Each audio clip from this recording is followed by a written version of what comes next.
సంక్రాంతి పండుగకు పల్లెబాట పట్టారు హైదరాబాదీలు. దీంతో టోల్ ప్లాజాల దగ్గర రద్దీ భారీగా పెరిగిపోతోంది. హైవేపై కార్లు బార్లు తీరాయి. నల్గొండ జిల్లా పంతంగి టోల్ ప్లాజా దగ్గర ట్రాఫిక్ జామ్ ఏర్పడుతోంది.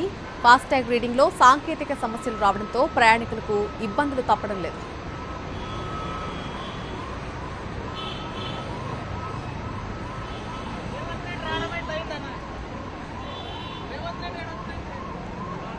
ప్రస్తుతం పంతంగి టోల్ ప్లాజా దగ్గర ఉన్నటువంటి పరిస్థితిని లైవ్ లో అందించడానికి మా ప్రతినిధి విజయ్ భాస్కర్ ఉన్నారు. అక్కడ విజయ్ భాస్కర్, ప్రస్తుతం అక్కడ పరిస్థితి ఏ విధంగా ఉంది? ఫాస్టాగ్ రీడింగ్స్ కూడా అక్కడ వర్కౌట్ కావడం లేదు, కొన్ని సాంకేతిక సమస్యలు తలెత్తాయని చెప్తున్నారు. ప్రస్తుతం పరిస్థితి ఏంటి అక్కడ? నలని సంక్రాంతి పండుగకు సొంత గ్రామాలకు వెళ్లేందుకు ప్రజలంతా కూడా జాతీయ రహదారికి ఎక్కడంతో వాహనాల రద్దీ అయితే 65 నెంబర్ జాతీయ రహదారిపై కొనసాగుతుంది. మొన్న సాయంత్రం ప్రారంభమైన వాహనాల రద్దీ ఈరోజు తారాస్థాయికి చేరిందని చెప్పుకోవచ్చు. నిన్నటి నుండి కూడా వాహనాలు భారీగా 65 నెంబర్ జాతీయ రహదారిపైకి వచ్చాయి. టోల్ ప్లాజాలు దాటుకునే సమయంలో మాత్రం వాహనదారులకైతే ఇబ్బందులు తప్పడం లేదు. ముఖ్యంగా ఫాస్టాగ్ రీడ్ చేయడంలో టోల్ ప్లాజాల వద్ద ఉన్న స్కానర్లు కొంత సాంకేతిక సమస్యలకైతే కారణమవుతా ఉన్నాయి. ఈ నేపథ్యంలోనే వాహనాలు టోల్ ప్లాజాల వద్ద నిలబడాల్సిన పరిస్థితి వస్తుంది. ఈ నేపథ్యంలోనే నిలబడిన వాహనాలను వెనక్కి పంపించడం, మరో బూత్ నుండి కూడా పంపించే క్రమంలో కొంత వాహనదారులు అయితే తీవ్ర ఇబ్బందులు పడుతున్న పరిస్థితి ఉంది. మొన్న సాయంత్రం నుండి ప్రారంభమైంది. నిన్న మోస్తారుగా వాహనాలు రోడ్లపైకి వచ్చాయి. ఈరోజు భారీ ఎత్తున వాహనాలు అయితే వస్తూ ఉన్నాయి. ఈరోజు సాయంత్రం వరకు వాహనాల రద్దీ కొనసాగే అవకాశం ఉన్నట్లు కూడా చెప్తా ఉన్నారు. నిన్న ఒక్కరోజే 70,000కు పైగా వాహనాలు ఈ టోల్ ప్లాజా దాటుకుంటూ వెళ్ళినట్లు కూడా తెలుస్తూ ఉంది. మరోవైపు ఈరోజు లక్ష వాహనాలు ఈరోజు పంతంగి టోల్ ప్లాజాను దాటుకొని వెళ్ళే అవకాశం ఉన్నట్టు కూడా తెలుస్తూ ఉంది. గంటకు 3,000 వెహికల్స్ టోల్ ప్లాజాను దాటుకొని వెళ్తున్న పరిస్థితి ఉంది. ఇక టోల్ ప్లాజాల నుంచి వాహనాలు భారీగా నెమ్మదిగా వెళ్తున్న పరిస్థితి అయితే చాలా స్పష్టంగా కనపడతా ఉంది. 183 కిలోమీటర్ల మేర ఉన్న ఉమ్మడి జిల్లా జాతీయ రహదారి అంతా కూడా హైదరాబాద్ టు విజయవాడ వైపు అయితే వాహనాలు నెమ్మదిగా ఒకదాన్ని వెంట ఒకటి కదులుతున్న పరిస్థితి చాలా స్పష్టంగా కనపడతా ఉంది.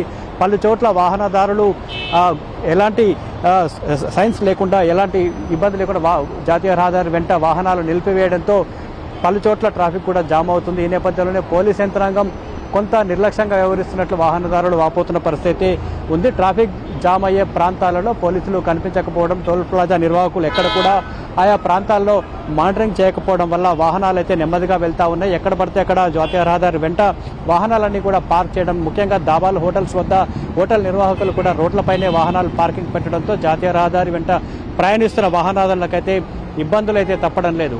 మరి దీంతో పాటుగా ఎక్కడైతే ప్రమాదాలు జరిగే అవకాశం ఉంటుందో అక్కడ మాత్రం బ్యారికేడ్లు ఏర్పాటు చేశారు. బ్లాక్ స్పాట్స్ ఉన్న చోట అయితే పోలీసులు కొంత అప్రమత్తం చేసే ప్రయత్నం చేశారు.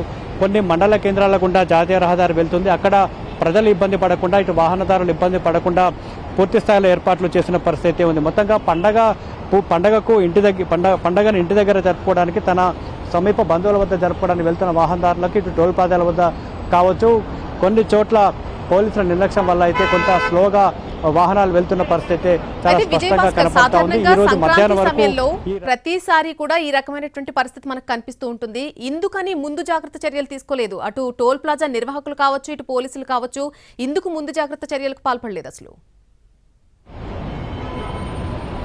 వాస్తవానికి 11, 12వ తేదీ నుంచే ఇటు పోలీస్ శాఖ కావచ్చు, టోల్ ప్లాజా నిర్వాహకులు కూడా అప్రమత్తం కావాల్సి ఉంటుంది. కానీ ఈసారి అన్ని రకాలుగా జాగ్రత్తలు తీసుకుంటున్నామని చెప్తున్నప్పటికీ కూడా అటువంటి జాగ్రత్తలు ఏవి క్షేత్రస్థాయిలో చాలా స్పష్టంగా కనిపించలేదు. రాత్రి కూడా వాహనాలన్నీ కూడా చాలా స్లోగా వెళ్ళాయి. ఎక్కడ పడితే అక్కడ వాహనాలు పార్క్ చేయడంతో జాతీయ రహదారి వెంట వెళ్ళే వాహనాలన్నీ కూడా చాలా చోట్ల గంటల తరబడి వేచి ఉండాల్సిన పరిస్థితి ఉంది. పండగకి పిల్ల పాపలతో వెళ్తారు, మహిళలతో, కుటుంబ సభ్యులతో వెళ్తున్న క్రమంలో ఈ ట్రాఫిక్ జామ్ అయిన ప్రాంతంలో ఇటు వాహనదారులైతే ఇబ్బంది పడిన పరిస్థితి. వాహనదారులే కొన్ని సందర్భాల్లో దిగి రూట్ని క్లియర్ చేసుకున్న పరిస్థితి కనపడతా ఉంది. ఎక్కడ కూడా ఇటు ఉమ్మడి నల్గొండ జిల్లా పోలీసులు కావచ్చు, సూర్యాపేట పోలీసులు ఎక్కడ కూడా కనిపించని పరిస్థితి. మరోవైపు టోల్ ప్లాజాల వద్ద స్కానింగ్ ఏదైతే ఫాస్టాగ్ ఉంటుందో ఆ స్కానింగ్ విషయంలో కూడా నిర్లక్ష్యం అయితే చాలా స్పష్టంగా కనపడతా ఉంది. మొత్తంగా పండగకి ఇంటికి వెళ్ళి ఆనందంగా జరుపుకోవాలనుకుంటున్న వారికి మాత్రం ఇటు పోలీసుల నిర్లక్ష్యం కావచ్చు, టోల్ ప్లాజా నిర్లక్ష్యం కొంత ఇబ్బందికరంగా మారిందని చెప్పుకోవాలి. నల్లి. Right Vijay Bhaskar, thanks for the live update.